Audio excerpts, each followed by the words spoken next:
Most people have no idea that we actually have no clue who the Sea Peoples were. We call them the Sea Peoples. But that's a label we slapped on them thousands of years later based on a single Egyptian relief. There is no DNA evidence, no language, and no written record of their homeland. It's like an entire civilization walked out of the ocean, toppled the Hittites and the Mycenaeans, and vanished into thin air without ever leaving a "here was Kilroy" note.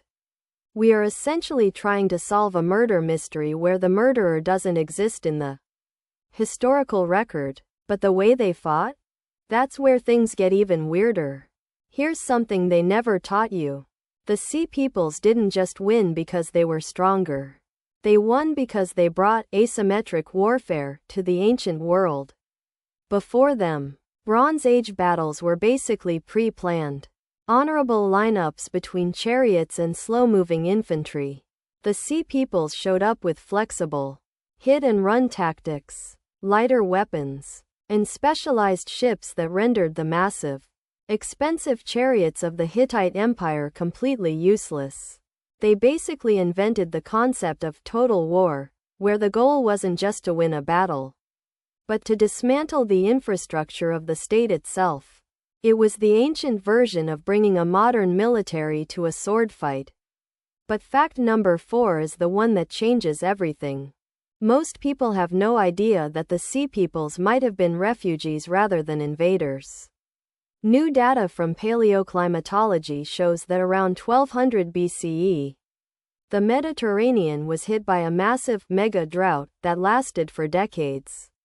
Crop yields plummeted, leading to total starvation across the region.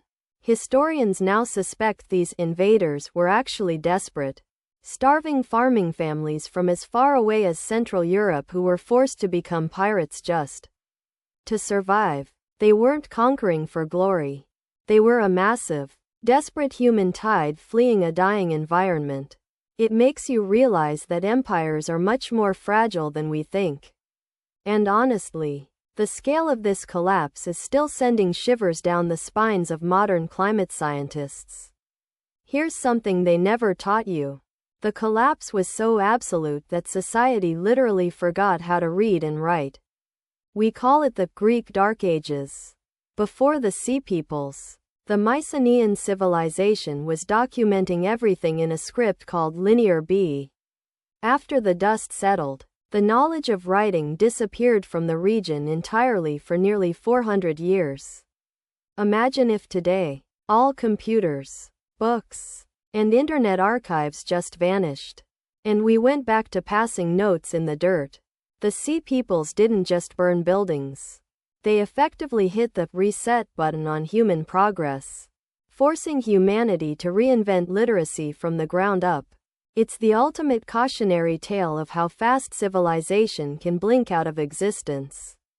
Most people have no idea that the Sea Peoples might have integrated into the cultures they destroyed. Recent theories suggest the biblical Philistines were actually a remnant group of the Sea Peoples who settled on the Levantine coast. This implies that these monsters of the Bronze Age didn't just disappear. They became the neighbors that we still talk about in our history books today.